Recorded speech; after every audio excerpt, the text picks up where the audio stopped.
like, hey man, can you get me in? Can you, how can I get a job, do what you guys do, without having a trade? So I just kept doing that. And then I met a guy called Mark, who did a contract in for an Aboriginal company up there, and he needed a guy, and because I live local, that qualifies me to because they Still try in and the keep... van? Were you still in a van? Like living in your... Yeah, the caravan park at the time. Excellent. Yeah.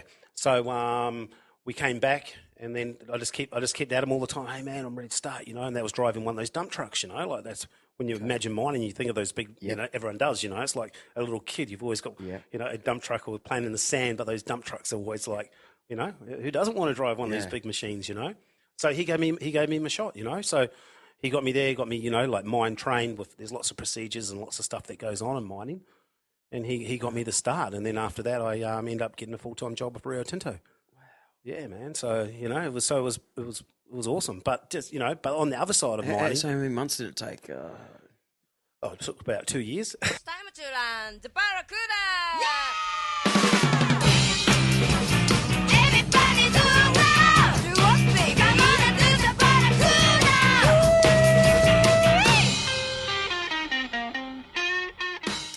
G'day viewers.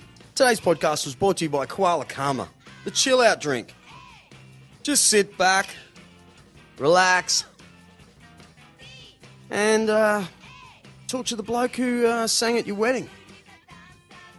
That's right. On today's show, I speak to an old friend, AJ the Entertainer, a very complex and layered character that intimidates me.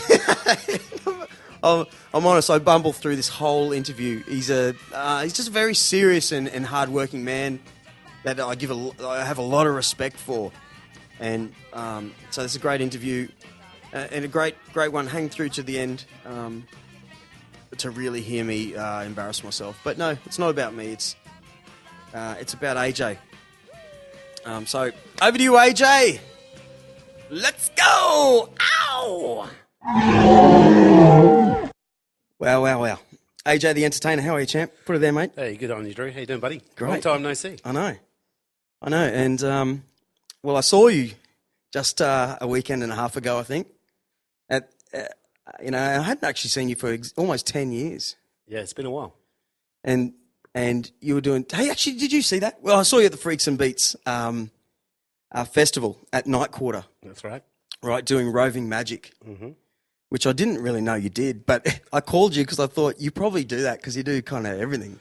Yeah, well, that's true. I sort of like having a go with whatever's about with entertainment or in life in general. And if there's something that intrigues me or whatever it may be, hey, have a go, And I've sort of always been that way of inclined of things, just to have a go. Yeah.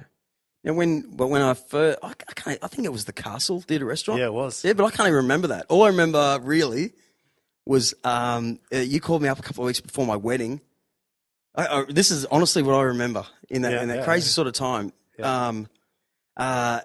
You even approached me, I'm sure, but it was the biggest gift ever for our wedding. Yeah. Drew, do you want an Elvis show? Yeah, for our wedding party, yeah. We ended up with you doing an Elvis show, and you brought another bloke, Dan or something, who still does magic now. What's his name? Dan the Gambler. Dan the Gambler, who did roving magic at my wedding. We had karaoke there as well. It was like the greatest, most fun thing. And still to this day, my relatives, I don't want to talk personal stuff, but still to this day, it was a great moment. And my wife and I, we actually hang out. You had a lot to do with that. You probably don't know. But, you're a great entertainer. Yeah. Right? But without, making you feel too awkward and stuff. But fast forward now, it's been 10 years. Yeah, well, goes quick, huh? Yeah. What have you been doing? Goes quick. Well, a matter of fact, I'll tell you what I've been doing. It's what haven't I been doing? But anyway, it's been quite a journey. And now where I met you, Drew, was from the Castle. And back in those days, I was a male stripper. And Really? I was calling through. Yeah, I say hi to Mike. Wow. And because theatrics acting is what you guys did at the Castle interests me, So on the way through, I'd call in, and that's how I became, got to know Mike, and through that you. So Wow. What group was it then? Because I remember I waited for Aussie Thunder. Was it? He had a male club that would use that venue every now and then, and I'd get the call up to wait tables. Yeah. Which was wild. Well, I actually started off way back in the day over in New Zealand, and I started bodybuilding young, and did really, really well, and competed, and then started winning all these titles. And then from there, the gym asked me, do you want to do this at Hens Night? Do you want to go and start that? And I went, yeah, righto. And then all of a sudden, Hens Night told somebody else, and then all of a sudden I was like hot off the press, and it was actually still quite new. It was all quite idea. It was big, man. Like, we were in demand back in those days, and then from there it flowed. So, and then I wanted to pursue what part of New Zealand? I was born in Wellington, but then I lived a lot of my years in Tauranga, Mount Maunganui. But I came backwards and forwards to Australia for following my bodybuilding dream, and that's where after that became a male stripper. Wow. And then from that, did singing telegrams. Okay. And then that's where, obviously, with the Elvis, that came from that. So, so it's crazy, man, like how it can eventuate, like, start off with that. And then from there, I went to a garage sale, and some circus performer died and left all his unicycles and all his clowning stuff. And then I thought, wow, I could do something with that. And decided to become a clown and then get into performing, doing circus acts. Yeah. So at this time, did you have a lady or a family? Were you like doing stuff at home in front of everyone? Or yeah, pretty much. The reason I ask is because, I think of myself as somewhat of an entertainer, but I realise just like I'm a guitar player. Yeah. But I know that there's freak guitar players that do nothing but work on their stuff. Sure. I like to think that I'm a guy that touches on things, like a master of or jack of, Yeah. But I can imagine you working on stuff, Yeah, well, it's quite funny how, things like that eventuate, and then I started fire, and as you know, I do fire eating, fire breathing as well, and I was on Australia's Got Talent for how many times? I think I was on there 4 times, and Hey Saturday, and a few other things as well. So, it's basically just having a go, and then where it sort of leads you, well, but you know what I'm saying? Like, what do you do when I know you're, there's lazy artists. What I'm trying to say, there's lazy artists, that wait for things, and what I know of you is the guy that rings. You're constantly on the hunt. Yeah, sure. Yeah. Well, you have to be like that, don't you? So as you're saying, I spent a lot of hours down in the garage learning how to do all this stuff. And back then there was no YouTube or internet, so you just had to sort of work it out for yourself. So yeah, right, exactly. No YouTube. I know. Mate, I'm learning guitar. I'm a bunch of songs tonight, and for another duo thing I just got a part of, but I feel like it's very easy at the moment because I just only recently got on YouTube and went, man, there's so many dudes showing me how to play. I know. It's nothing like it was. No, you can do it all, online if you wanted to, but if you've got the patience, and it's not the patience, it's the discipline and want to do something. And that's the thing in life. You've got to want to do something, have an interest, and then follow through. And there's things online and, and once a club or somebody else that's interesting, if you want to do that, it's there for you. You just got to open up your mind and the universe will provide. Exactly. But isn't it interesting that just last week we were talking to a photographer, mate. Everyone's got Instagram and you can make a pretty crappy photo nowadays, crop it and put on a good backdrop. It's driving photographers crazy. Sure. But at the same time, most people don't have they don't keep this ongoing photography going. Yeah. Still a great photographer is still a great photographer in 20 years. Yeah, sure. So I'd imagine, just like a guitar player, I can learn all this crap, but you'll give way more respect to the person that's still doing it in 20 years and they haven't put a single thing on YouTube, perhaps. Yeah. A magician that's learning these tricks and they're constantly selling themselves to venues, constantly working. I find a good thing out of that in this day and age, in this weird day and age where it's all too easy at times. Yeah.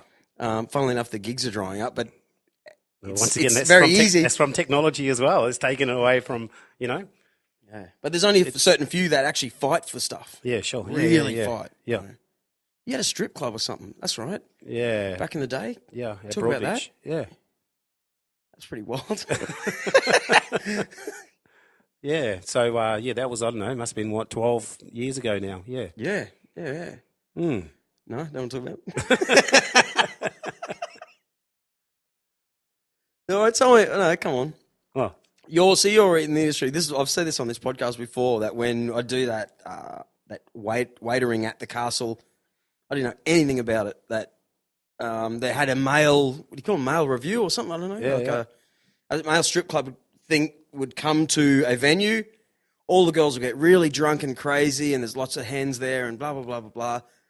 But I noticed the boys would do the show and then bang, leave straight away. And often they had girls with them, like wives and girlfriends. yeah. I couldn't believe it. I was thinking, this is like a band. If anything, they'd come into the stage, Yep. leave instantly. Yep. That left just 6 of us blokes serving drinks, you know. So- And it was I couldn't believe how crazy it was. Like, really. And the first time I was really shocked. Like, I didn't know what to do. They had hands all up there. We were wearing like kilts and stuff. This was like real raw behavior that I didn't. They changed my. I saw women in a different light, like an animal. You know how blokes become animals in a certain sort of. It could be a footy team. Yeah. And we start to think as in a pack. It was the first time I'd actually seen women behave like that in a different way and go, oh, wow, you know. Well, they are their comfort zone, isn't it? It's like building up a fantasy. It's like What's that? taking them. My phone. Is that your phone? What's Yeah. that ringtone? I don't know. I've just. Yeah? Funny enough, I just dropped my. That's Go just a on, new get it phone. if you want. If you need to. I don't even. No, it's all right. I don't even know. Yeah, okay. I don't even know the ringtone myself. I only just don't even know the phone. A couple of days old. Yeah, I got a new phone too. Have you? iPhone 6S. Yeah, good plug. Yeah. Success. I had to pay for it. Oh, 6S. Hey, I never thought of that. No. Yeah, I've only got a 5S. Oh, jeez, man. Yeah, I don't really like Apple because you can't, like, if you're going to download stuff, put it back in your phone. It's easy. Samsung's easy. Oh, is it? Oh yeah. Right. Good. I've got a Mac. I've got all this iPhone stuff. Yeah, it's funny. You got to be compatible these days, don't you? Yeah. But it's okay because it knows it, talks to it. Sweet, you know. You stay Yeah. with Mac, stay with Microsoft. Right. Yeah. Right. It's driving me crazy. I know that phone's going to ring 20 times. Oh, I don't know. I put it know. on silent. I'll No. bet. Yeah. So anyway, yeah. With entertainment, it's like after a while, once you've done so many gigs, and as you're saying, like I had my children when I was very young. Quite often, I'd have my partner at the time in the car or with me on some of the jobs when before we had our children and stuff. So it's like. Yeah, you just basically warm up. I mean, but I wasn't that kind of guy to stay around and do what there are other guys that they love to mingle and all that afterwards, but not for me. I just want to do the job. It was a job, and then bang, I had to go to another 6 more. So I didn't have the time anyway. I had to go. Like sometimes I do up to 10 in a night, which is crazy, man. Really? Yeah, Good money then? yeah, Of course it was, eh? yeah, man. It was great. So you'd be working out. Look at, hey, and to be honest, what I saw when I first saw you last weekend or whatever, Yeah. Last one. you're a lot fit. You're a lot bigger than the last time I saw you. I think so. Oh, I'm not even training. That's crazy. Yeah, but you've done a recent bodybuilding.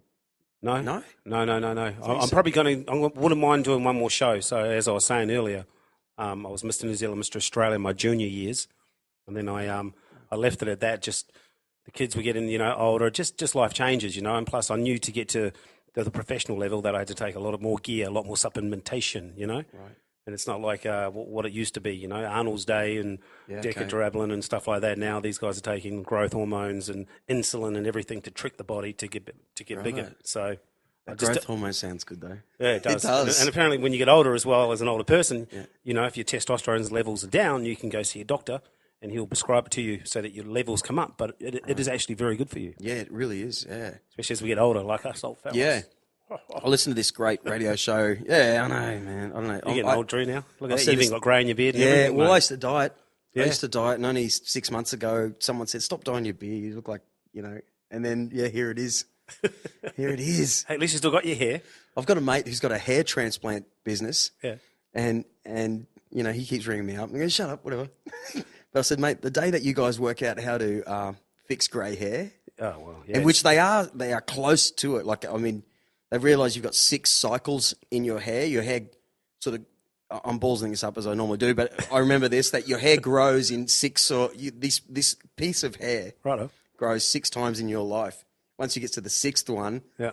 that's the grey one. And depending on whether, yours could come quicker, you may grow your hair quicker. Yeah. And you start to get these grey ones earlier. There you go. Right. I'd have white hair too, but I mean, I dye mine, so hey. Right.